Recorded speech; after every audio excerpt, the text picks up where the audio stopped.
Friedberg, when we look at these trends, okay, commerce seems like people are going back to shopping, but I want to ask you about two specific ones. Healthcare, it does seem like telemedicine was one of those things that got accelerated during COVID. Do you think that's going to revert to the mean, or do you think that, doing doctor's visits over, FaceTime and text and all these consultations is going to stick with us? And then what about work from home? Because that does not seem to be shifting all that much. Friedberg. The work from home is not shifting? Well, I mean, people are still staying home, and Amazon just put a hold on 6 buildings where they said you can finish the outsides, but let's not do the insides because we don't even know what we're going to do with these buildings and what hybrid's going to look like. And Zuckerberg hasn't been able to get people to come back to the office, and Apple seems to be getting people 2 or 3 days a week. So it seems like it's still been a struggle, and downtown San Francisco is empty. So we're getting mixed. We're getting mixed results back now, I would say, is the best way to describe it. So work from home and telemedicine. What do you think, Friedberg? I mean, certainly the knowledge economy seems to prefer work from home. I mean, if you're working on a computer and you don't need to interact with people and you got kids or family, you're inclined to stay home. So that seems to be a sticking point. Younger people probably have their own motivations, but there was a good stat on telehealth. I'm just trying to find it. And I think telehealth surged during COVID. And 36% of patients used a telehealth service in 2021, 420% increase over 2019. And so despite some reversion post-COVID, post-lockdowns, there's a significant sticking point that, and I think 60% of telehealth patients are women. So there's particularly female services that are being rendered through telehealth at an increasing rate than pre-COVID. And so there's a lot of stuff. I mean, look, we've all had to go sit in the doctor's office for 2 hours to get some prescription or get a doctor to give us some advice on something they don't need to physically check us out for. So, it certainly seems to be a acceleration in that department.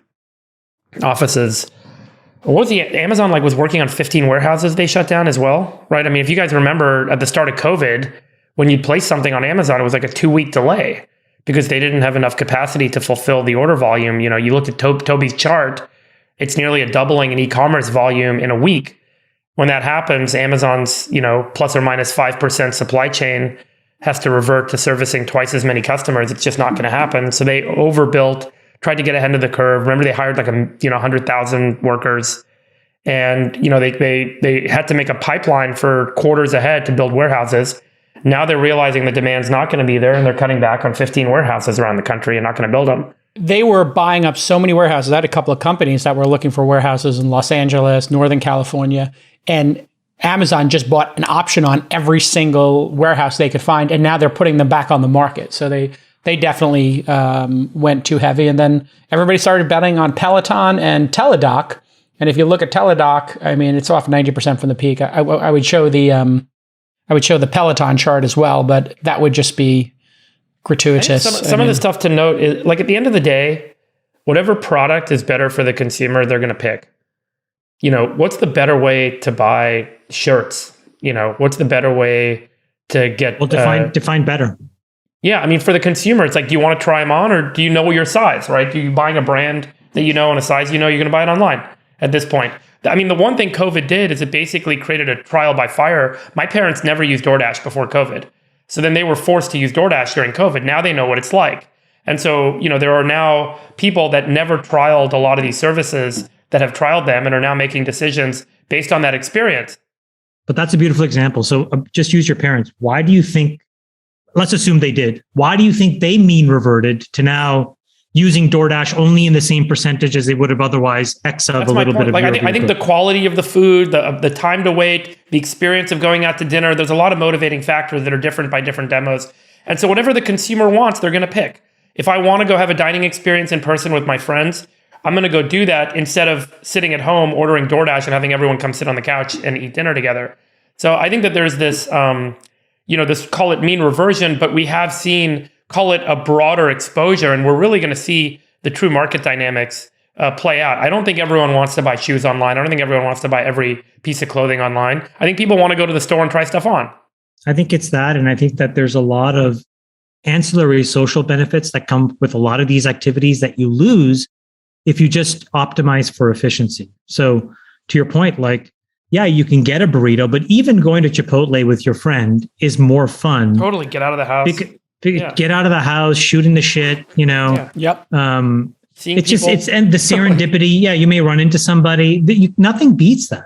I will tell you, by the way, I do believe that there is a counter narrative to the idea of work from home and e-commerce moving together. I think as people work from home, they want to go be in person for other activities more. Yes. So the more you're working from home, the more you want to go to dinner with people or lunch to people, the more you want to go shop in person because you're stuck in the house all day and you want to go do other stuff.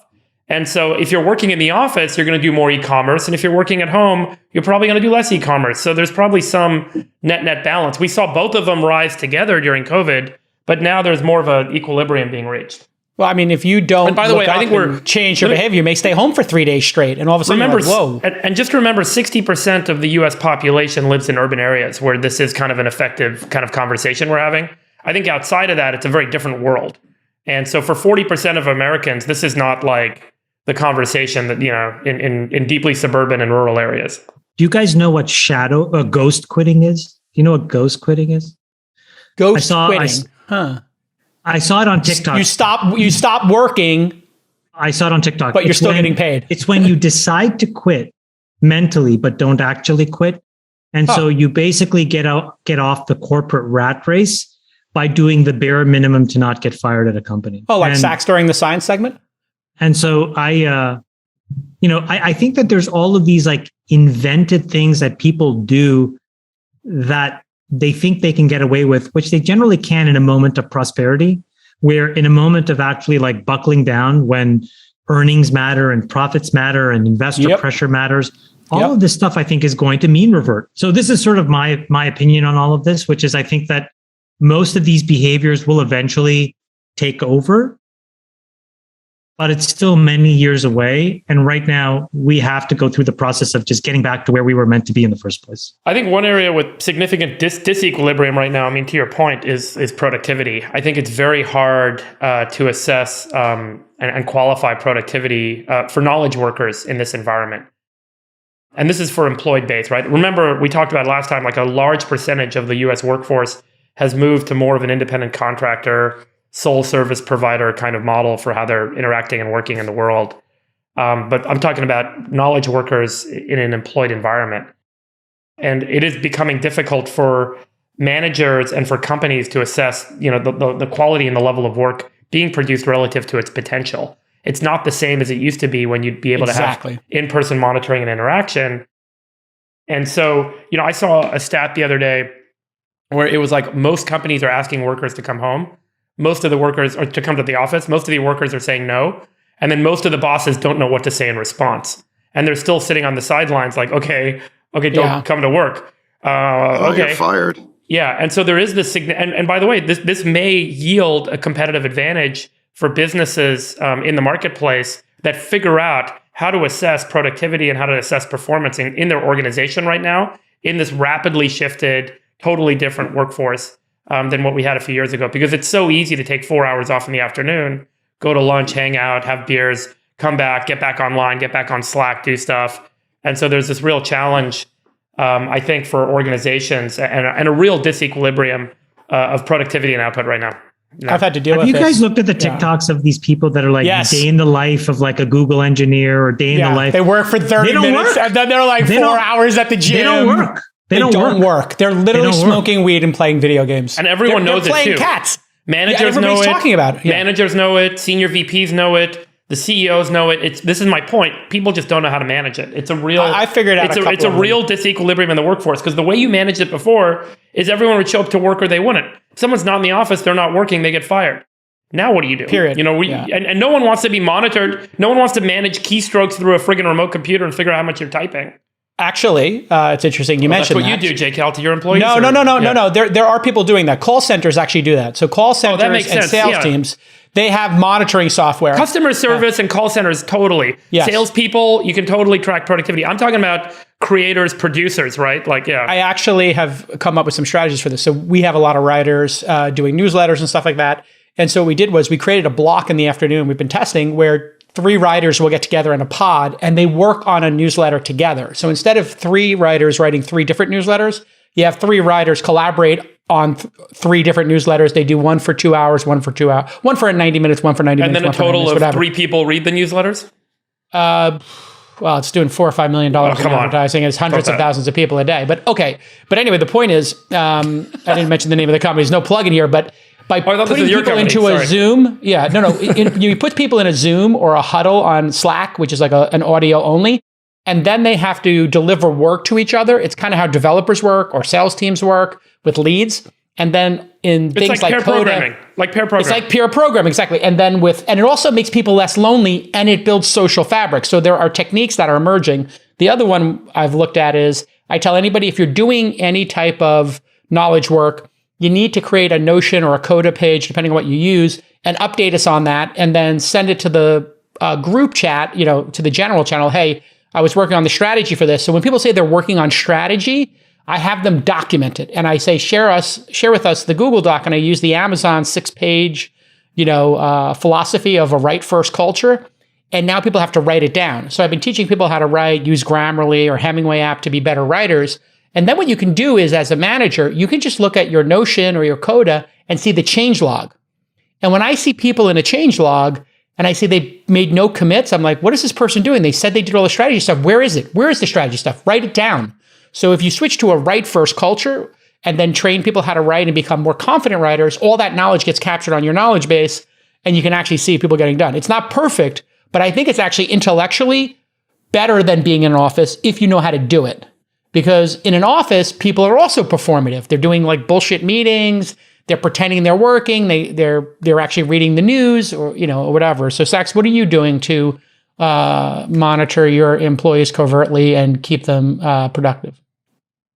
We don't need to monitor our employees that way because we're a small team and they're highly motivated, But look, it is an issue. I think where work from home is beneficial is on the hiring side, right? It's so much easier to hire for a job when your potential pool is anyone in the world. You're not just geographically limited to the city in which your office is. So that was the temptation for all these companies to go remote, is it made hiring so much easier. But there's no question that it makes management much harder and scaling the company much harder and building culture much harder.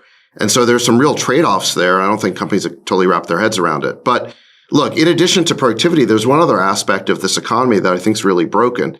So the Chamber of Commerce says that 3.25 million fewer Americans are working today than they were in February of 2020. So basically, if you go back to the month before COVID, we had over 3 million more Americans in jobs than we do today. And yet the unemployment rate is still in the 3% range. And the reason is because that if somebody drops out of the labor force and isn't looking for work, they don't get counted in the unemployment rate. So we do have if you define unemployment as a large number of people who aren't working, we have a huge unemployment problem. But the problem is they're not counted because they're supposedly not looking for work. So I don't think this economy is that healthy. And I think that there's a lot of distortions that have been created by government over the last couple of years. The job data is suspect, is what you're saying, right? Like labor participation is down. All this data, the data is suspect. The labels are suspect. I mean, like we talked about, all of a sudden we can't know what a recession is.